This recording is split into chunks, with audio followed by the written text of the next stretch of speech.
Hey, thanks for taking the time to come and listen. Much appreciated.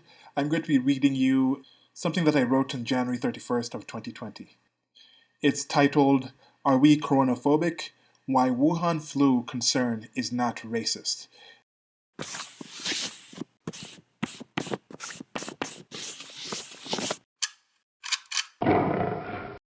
This is something that I wrote back then, just thinking about what was going to happen and unfold over the next couple of months. I don't think I could have predicted exactly what went on now that we're sitting on May 3rd. It's turned out to be quite big a thing. Maybe the biggest thing that I can really think of. I'm still trying to put this together, but I think just due to the time and nature of this is I'm describing it as a sort of human societal Rosetta Stone event that makes us have something we can refer back to and also powers us in a way that gives us a level up and an upgrade to this next level of being earthlings, of just existence. That is how I'm seeing it. You might think it's too much, I'm talking it up too much. You might think it's too little, like it's even bigger. I don't know what could be really bigger than that, but it's big. And some of the things I've noticed is people saying one thing about it and then going back to the future and then changing their mind and pretending they didn't say that thing in the past. For example, right now, there's news coming out. There was this leak by this Five Eyes agencies, which is five different countries' intelligence agencies. In this leaked document, it purports that the Chinese Communist Party was less than honest about many things around this Chinese Communist Party virus, this coronavirus, this novel coronavirus. And what do you think? Are you surprised? Well, one thing that might not surprise you is when Donald Trump started talking about this a few weeks ago, a lot of people were coming at him. It's from a bat. What is he talking about? This is ridiculous. He's just being xenophobic. He's just being racist. Just like back when I actually posted this, was they had just talked about the actual ban, and people were calling Donald Trump racist for having done that ban. Yet, now that this news story has come out, this article has come out, the same people that were talking about, oh, the leaks of all these agencies talking about how horrible Donald Trump is doing in the Oval Office and his administration is crumbling, it's going to be the end. And then, hey, his administration is still here and he's ready to win the second term. They just kind of are quiet about that. But now that this has come out, will they cover it? Will they say, look, five countries, intelligence agencies, we're telling you intelligence agencies are good. Should we actually follow this? Now, on the other hand, there's intelligence agencies, people who are supportive of Trump, who might have been like, look, we're vindicated. The FBI and all these agencies have been garbage. They've been going out against Trump. They've been having this vendetta against Mike Flynn and things like this. Don't trust the intelligence agencies. Now will they be using this as evidence to say, look, now the intelligence agencies are valid. We should listen to what they say. So there is this tendency we have of saying one thing, forgetting we said it, and then changing to something that's more fitting to our worldview, instead of building and creating our worldview based off of the things and information that are out there. It's okay to say you don't know. It's okay to say that I was wrong. I had different information in the past and now things have changed. That is a positive thing to say. And I think if the Chinese Communist Party had more of that mentality to say, hey, we messed up. We don't know what's going on with this. We could use some help. That would be a situation that would have been better, I think, for everyone.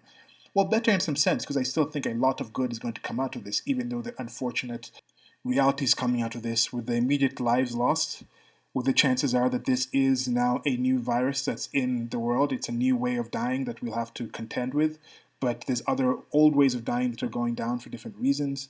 And with this, I think this will spurn the greater society, despite the livelihoods lost, despite the stresses, despite these negative things that have happened. It will lead us to lead a better life in the future. So now I'm going to get into the reading, and I suggest for a lot of people out there, if you like talking about these things, write stuff down, say things to certain friends, put actual indelible things down so you can actually go back and look and say, okay, this is what I said back then. Now, I might be personally biased towards this because I do it, and then, of course, I'm going to rationalize ways or reasons for why what I do is positive. Otherwise, I wouldn't just keep doing it. But I think even if you don't share it with people, it's good, and it's a way that you can say, like, look, you can give you confidence in what you think about other things. You can be like, oh, look, I was actually right about this in the past. I might not have been right enough to actually feel I can go out and talk to people about this. But look, I had this based off of that information, and I could project this, and then in the future, if you're faced with a similar situation where you have to actually make a decision and act on it and tell people about it, you might have enough trust in yourself to actually use that information and say something, or you'd actually know that, hey, no, no, no, no, no, I was completely wrong about this in the past when I had that level of information. So right now I can tell you I don't know, and you should probably not trust what I can actually do on this. Or you'll know what sort of information you needed or were missing back then that might have been existent that you can request at this time and say, if you give me this information, I think I can give you a good decision. I'm just not seeing too many negative things of actually cataloging your own thought process. It's a positive thing to do. My intent is just to read it directly and then give some comments after. I might find situations where I feel like commenting while reading. And I've been writing on the blog a lot longer than I've actually been making videos and audio. And I did notice going back to certain older posts in attempts to read them out as video that I was writing in an entirely different way than I actually speak. So I think now more recently that I have been creating videos, I think when I do write, I keep that in mind, but some of the grammar and things might be a little odd and off. But here we go. Are we coronaphobic? Why Wuhan flu concern is not racist. The World Health Organization has shown its true state creature feature of leading from behind by finally declaring the novel coronavirus, first reported in Wuhan, China on December 31st, 2019, to be an international concern. The internets have been well ahead of this with actual solid information and more, importantly, memes galore. China is testy about China's image. Remember how they reacted to a tweet by a professional basketball general manager? They've been getting salted up over the recent coverage, even demanding a Danish newspaper retract a flag-based graphic covering the spread of the virus. The paper, thankfully, did not acquiesce to their demands. But the Chinese have been around for thousands of years, not because they gave up easily. China has seen how successful yelling racist at white people can be, so apparently they have begun saying this about Western coverage and concerns about the spreading Wuhan flu, aka coronavirus epidemic. Check this video from Serpent Zie, the original Chinese vlogger, where we hear about how a Chinese doctor who warned some friends about the flu was arrested. Now, this is a video post. There's going to be a link to this blog post where you can find this information. This is a channel by Serpent Zie. This is a quote from it. It says, "It was doctors who first tried to raise the alarm in the spread of the virus, and they were detained and forced to sign confessions." And Serpent Zie is somebody who is of South African nationality, and he moved to China to teach English, and he lived there for a while. And he was declared to be one of the first Chinese vloggers, if not the first. I think due to the use of the VPNs and just being outside of the controlled internet in China. His wife is a doctor, so has some inside knowledge, and I found out about him for different reasons.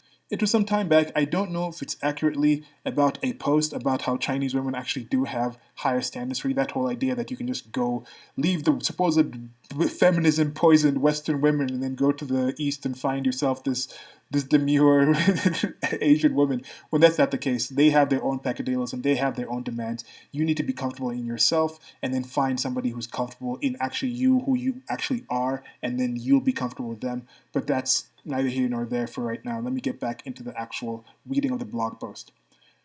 So there you have it. Word from the inside.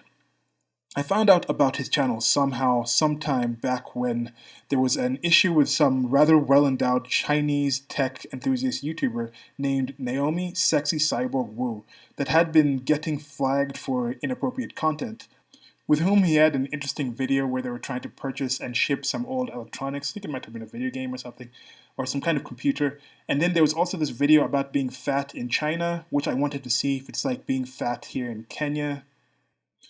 Anyway, he speaks Mandarin, and if I am not mistaken, he has an ethnic Chinese wife and family, and is embedded and considers himself assimilated into the culture. So well, to clarify, I think it's to the extent that one can assimilate into a homogeneous and insular place such as China, where you can join the culture, but due to appearance shall always have that outsider designation from the vast majority of the people. This is another reason why the West, especially America, is the best. You can truly become one of them if you do assimilate. It's not just China or white people TM. I live in Kenya and saw families that lived in places for generations literally get burned out of their homes during post-election violence in 2007 due to not being of the local tribe. Ancestry is greater than culture for many relatively ethnically homogeneous places. And race is not as black and white an issue as it is in the United States of America, pun intended. I think the USA and some other countries would have been more forthcoming with information about the ongoing epidemic. Even if the governing body may not want to say certain things, I doubt the people would be as silenceptible. I'm making up words again. Silenceptible is a mix of silence and accept, as these Chinese levels of people control involve indoctrinating a significant amount of the population to a mindset where they accept the silence. They accept that they should not think things the state does or does not do are worth speaking about. If this was in the USA, the initial doctors would have had all this news all over their Instagram accounts and Twitter threads galore. Quite a few YouTube vids would likely be viral spreading news about the virus as well. This lack of spreading information is a handicap for China, as they rely on obedience and fear to maintain their centralized control. I imagine if this is actually accidental, it could have been found and managed earlier if there was local sharing of information followed by potential request of foreign assistance. But nah, not China. So let's say this wasn't actually from the wet market, as in wet with blood and other bodily fluids of all sorts of animals and other somewhat odd sources of nutrients available. Let's say it has nothing to do with a culture where you are mocked for sneezing into handkerchiefs, because why would you be keeping that? But it's not uncommon to spit onto the streets and sidewalks, which is actually changing slowly. The same sidewalks that live animals or their carcasses are dragged over on the way to being hung up in non-refrigerated stalls at an unsanitary open-air market to be cooked and sold to all sorts of folks. Let's say it's not something like someone at the two viral research institutes in a 20-mile or so radius from this market didn't have some sort of containment breach that led to the spread of the virus. Even if it's just by accident, someone at the facility didn't follow the appropriate decontamination process before exiting to go to a daily lunch break, and the infected person spat on the sidewalk as they were walking up to the market, and no one dragged a cage filled with bats destined for soup recently made popular by that one Chinese YouTuber that was made to apologize for her video through this person's effluence. Let's say it's not some Chinese researchers who may have been embedded in other countries that snuck out or sent out samples of viruses and other biological specimens to China for whatever totes conventional regular scientific profit the governing body had. Let's say there is nothing at all untoward or nefarious about this. Let's say it's, quote, natural, end quote. Or maybe God's plan for you fearful ones out there. Let's say it's just literally a new flu somehow creeped up into some unfortunate Chinese person. This individual takes advantage of the free public health care and goes to a clinic. Seems to be a flu with symptoms similar to maybe pneumonia. Follow the basic treatment protocol and release the patient. They do not respond to the prescribed regimen and get worse. What do you think the first low-level administrative person who finds out about this does? Let's say they didn't know what it was for some time. Maybe this is mid-November, long before the first international discovery in the report of December 31st. The patient has been and is still out there spreading it. It's December now, and there seems to be an uptick of people really ill. Some are dying. Finally, different low-level local administrative bodies in the neighboring areas begin to share these reports. Who do they tell, and what happens when they ask why nothing was done earlier? They may think, well, it's new, so maybe it'll burn itself out. You can't really diagnose the specific thing as it weakens your system, and the patient seems to die from complications of a weakened immune system. So it could seem like one person had a lung issue, and the other something or rather with their liver. If someone died in their home after being cared for by relatives, it may be customary for some to eschew an autopsy and have the body in a coffin at home for some days, and enough for folk from far away to come by for the viewing. Folk greeted gratefully by those now infected relatives that may have contracted the virus.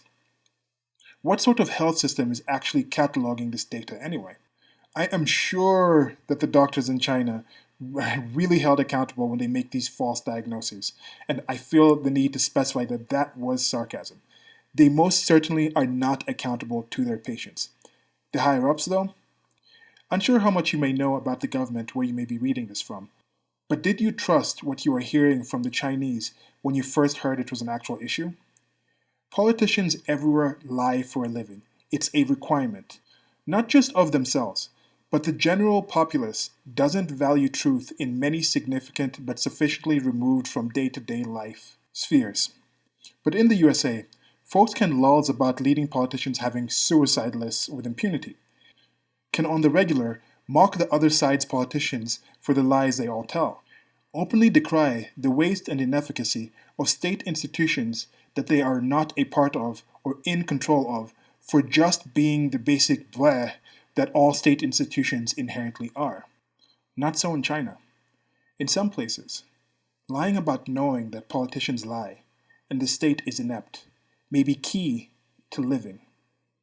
So here we have a situation where, for the fear of being blamed and a lack of communication, you can have a nursery for this seed of a disease to grow into a little strong seedling ready to be replanted into enough people long before it's been identified as an actual thing.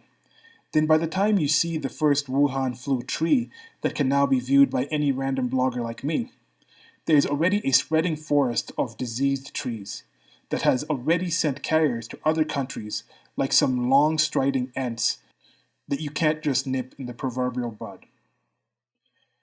It's not funny because it's true. Call me biased, but I think you all think the same. You think some doctor could get invited to tea and disappeared in the United States of America? You think they could close down Marseille in France by shutting down tunnels and barricading people into apartment buildings? You do not shut down double-digit number cities and restrict the movements of millions of people, potentially costing billions in revenue for who knows how long to just maintain pleasant public relations. Good news is that this can't last long. China isn't going to go to North Korea levels of information control, also known as people control, since we are the only ones that care about the information that we know of currently, as they have seen the benefits of what spreading information can do, and folk increasingly see the limitations not doing so brings. Any recent advances in China are due to more information sharing, not less. Even those in control know this. They wouldn't go back willingly. They know the true state of North Korea probably better than anyone but the North and South Koreans. The world is passing the information age and into the understanding age. Understand that collectivist restrictions on people will cripple the controllers as much as the controlled. Removing limits on information is the best way to harness the true abilities of liberated individuals. Get with the now or choose no future. And that's it for the reading. So I still stand by pretty much everything I wrote there. I'm going back to kind of give some thoughts on the things. At that time, it was still an epidemic. It hadn't been declared a pandemic yet. It wasn't globally. And some of the questions that I had of why this might not be a thing, because there is a global pandemic fund that when you get to that certain point, there's a few wealthier countries in the world that have donated a lot of money to this, and once that is triggered, that money is lent out and given out to a lot of developing and less well-off countries. So there might have been some apprehension to actually hitting that spot because that money goes out. I am currently still very suspicious of some of the numbers being thrown out by certain countries. People definitely are dying with complications and due to the coronavirus. If there are situations, for example, where you have a hospital and you're told if somebody dies and they've tested and they have it and you claim that this person actually has it, you're going to get 30,000 in insurance versus 5,000 if you just say it was maybe a heart attack. What will you do as a hospital? Why would you not say 30,000? That incentive is there, and that is a state-regulated incentive. So there's just false incentives out there. Certain international systems are set up where you don't necessarily have to show certain evidence or certain plans and programs that show how you're actually going to use certain money. So that gives incentives for certain countries to just say, hey, we have all these people hurt because we can get this money. Do you honestly think, honestly, who out there literally actually can say that they think the United States of America itself has more people with the coronavirus than the entire continent of Africa? Or is it just testing? Now, is it what sort of testing? How are you comparing the testing? Now, when that money is being spread, do you honestly think that all these officials, even if they wanted to, have the means to spread this money equitably. Now you have to think about all the steps going from the top to the person who actually supposedly needs this actual aid. The people it filters through, even if the president of a certain country you think is actually good, do you think all his ministers, all his senators, all the people in different sectors like secretaries and managing people, and do you think all those people are actually on the up and up? And this isn't just a temptation for a lot of people to just flex their power and just eat a lot of money? If you actually think that, then I swear, I'm just going to leave it there. Um, so look at this blog post. There's some interesting memes there. There was one here by the Socialist Party. It's a blue checkmark, official SPG of Great Britain, and it's a meme where it's I think I'll put it up on the screen. Capitalism admires really don't like its failure to provide decent healthcare for all being exposed, nor how this would be a basic human right in the class-free, state-free, money-free future socialist society. Capitalist admirers really would like you to share this meme. And the meme is some people standing in a line outside some clinic looking. It says capitalism where you wait for all the healthcare. And then the other one is this empty, looking like a really high tech kind of operation room with like the bed and the lights and everything. Socialism where healthcare waits for you. Now, I need to check and see if this is a troll account. 1 second. Okay, I did a light check, and it might be legit, but with some of these things, I'm not surprised. I just had this sent to me by a friend. This was something, again, with just, it's a blue checkmark person. From the image, I think this might be an anchor on Al Jazeera. I'm not quite sure, don't quote me on that. But it says, think of socialism like a fancy baked good. Just because many have made a mess of their kitchen attempting it, doesn't mean you go around declaring you'll never eat souffle again. It just means you try harder. And things like this, I'm like, are you trolling? Is this an intentional joke? Are you just trying to mock people? Like, or is your target audience just, is it indicative of your target audience that you just think, you have a certain different way of looking at the world that you think everybody who you would talk to in that sense would have had a souffle, or would have attempted to make a souffle, or knows a souffle, instead of just something basic like a sunny side up eggs, or just something that your average person might actually, like, what kind of circles does she walk in that thinks that souffles are just common? Anyway, back to this meme. It's talking about the capitalist system. What capitalist system? How are you defining capitalism? I have a separate video that I'm going to post where I'm reading this conversation that I had with a scientific socialist in a video where I was reading Nations by Consent by Murray Rothbard, and he was trying to explain to me how anarcho-communism is the same pretty much as anarcho-capitalism. Just, there should be no real disagreements between the two groups. And I was trying to understand how you're going to have this anarcho-communist kind of state system with anarchy. Because anarchy is saying there's no leaders and people are setting laws that are above those laws. There's no state. So how would you have this without it? And he just couldn't give me a good enough explanation. I'll post it up and see if that made enough sense to you. But back to analyzing the meme. The image of the people standing in a line, is that in the UK? Is that the United States of America? Maybe saying the United States of America is more capitalist, so that's the people in line, and then they're saying, oh, this socialism. Why is the tendency to just take a system that's mixed together, that has some capitalist tendencies, that has some socialism involved in it, that I think is more socialist if the actual money itself is not controlled, the actual capital itself isn't a private thing?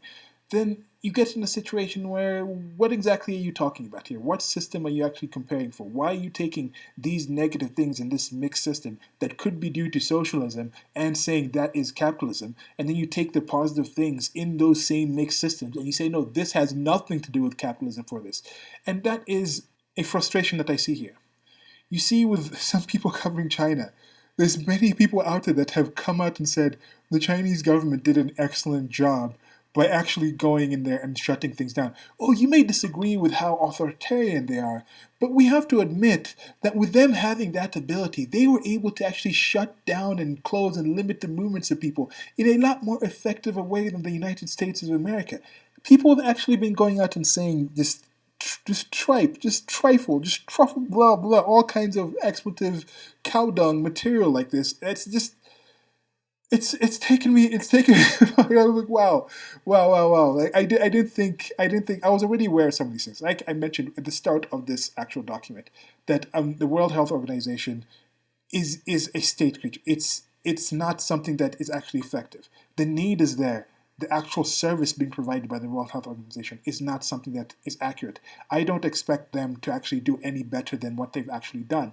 They just came out to say, like, yeah, no, Sweden might have done a good job and things like that. Again, they're reporting things from the back. They're just, why do we need them yelling from the rafters if we already have the systems where you can actually get direct reporting from the actual people doing the things? We didn't have to trust China to talk to the World Health Organization and then have the World Health Organization tell the rest of the world things. How many people have actual relations with China? Countries have embassies in China.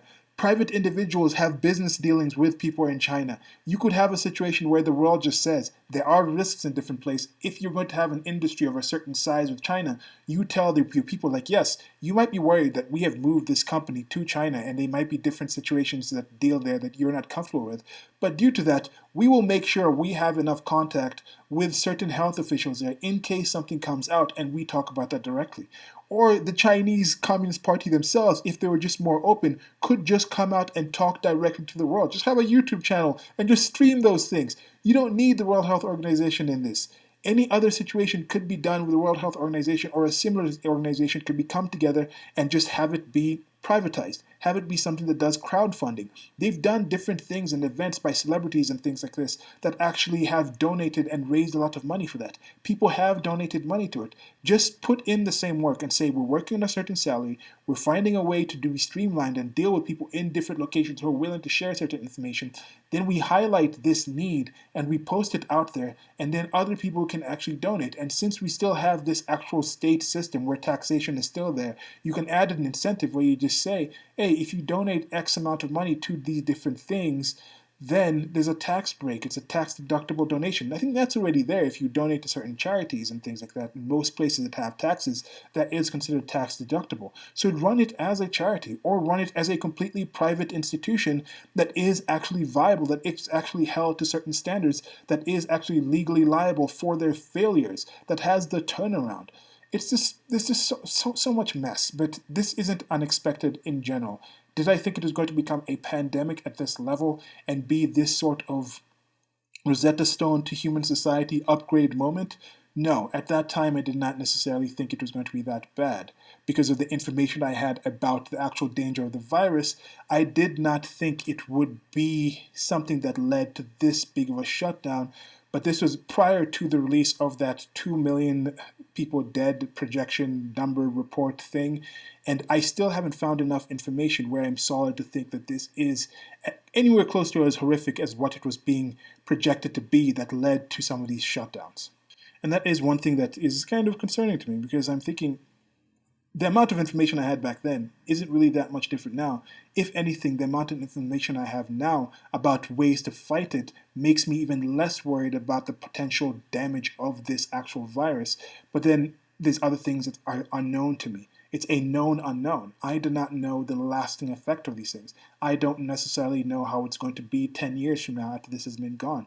Is it going to be a situation where there is a vaccine, or there is found to be something where, like they just recently found in South Korea, that apparently you can't actually be reinfected by this? There was early on reports that, some people that had been tested positive, then were negative, then were positive again. It was some kind of mixed up testing that didn't actually have, that was giving these false positives. So they found out that at least in this shortened time, once you've had it and come over it, so far in those test people that are tested, hundreds of people, they have seen that there is no reinfection. So is this a permanent thing? Is this something that comes into your body once and then it's just in there? Now the next generation when people are born, there's all sorts of questions or things that I don't know. But this is information that we didn't know. That is what I wrote. I didn't write everything I thought of at that time, but that is something of what I wrote at that time. And this is me reading that now and adding some things of what I think will happen or would happen with it at this time. I think it will be found out that once these leaks and this rest of the information comes out, that it was something that was a known factor to the Chinese Communist Party and different governments and individuals involved with this lab. I am thinking that is actually going to be the case. I think the fallout for this has already happened. The name of China in general has been tainted. It sucks that it's gone on to the Chinese people. It's going to go some trickle effects on that, but it's mostly the Chinese Communist Party. I think people are already divesting from being invested in China. There's going to be a positive to actually come out and tell people that, hey, if you want to buy from us, we're not actually in China. There is going to be that. That's undeniable. That's going to happen. It's already started happening. It will continue to happen. But I think this will result in, when people do go back to China, once people start reestablishing the different connections and things that they've had, it will be done in a more positive and aware way. I think people will be more understanding of having more realistic expectations of their state and other governing bodies to realize that this is the best that the state can do. Is this the best that humanity can do? I do not think so. I don't think we should call for more state involvement to get us into a situation that a lot of massive state involvement already created the environment to actually occur. So, finishing off on my thoughts of this blog, the title I picked, Are We Coronaphobic? Why Wuhan Flu Concern is Not Racist. I have a video called The Problem About Arachnophobia, where I'm talking about how with that movie, Arachnophobia, with the spiders, there is very good reasons to be afraid of spiders. They're odd creatures, some of them are poisonous. It's just a creepy thing. So it's not necessarily a phobia. It's not an irrational fear. So with this, was it an irrational fear about that coronavirus? Do you think the concerns that people had, or you personally had, about this virus back in January 31st turned out to be irrational, both in the sense that you had too little fear or maybe too much fear? And as it goes for the racist, I have a separate video talking about how there's many different things that are called locationally where there is no racist thing saying it's coming from China. And I don't even think, and that actually hadn't started at this time because Donald Trump wasn't giving the daily press where he's calling it the China virus. At this time, most of the mainstream media were calling it the Wuhan flu and the China virus. The memes were just starting to spread. This is more about the travel shutdown, which again, with that shutdown, is more indications coming out. It's very clear indications. It's not hidden. It's out there for people to know and see that the Chinese Communist Party shut down travel within China from the Wuhan and Hubei province area, but kept international flights going. And again, this is for various reasons. This is not just on the Chinese Communist Party. This is just a system that exists where there's ramifications and issues standing behind shutting down things like this unilaterally. There's just secrecy and there's just frustration. The system doesn't work anywhere close to as well as it can, and I'm hopeful that it will in the future. So I think I'll leave it off here. Like if you liked what I said, dislike if you disliked it, let me know what you think in the comment section either way. Subscribe if you're not subscribed to the channel. There's also links to our merchandise store, and one-time donations from PayPal will also be very much appreciated, but I already appreciate you taking the time to listen and just spend time with me in this tough time for a lot of people, and if this is after the tough time, hope some of the things that I predicted actually came to be. Let me know what happened. If I was completely wrong with that, chances are that I've actually made more videos about this topic, about the different changes and talking about what happened. And once again, I do advise that make some kind of log or track or even just like a Dear Diary, just something where you can say, look, I was thinking this back then because of XYZ, and if I knew ABC, I would have thought something else, so maybe I should wait until I know XYZ ABC. If that makes any sense. Goodbye.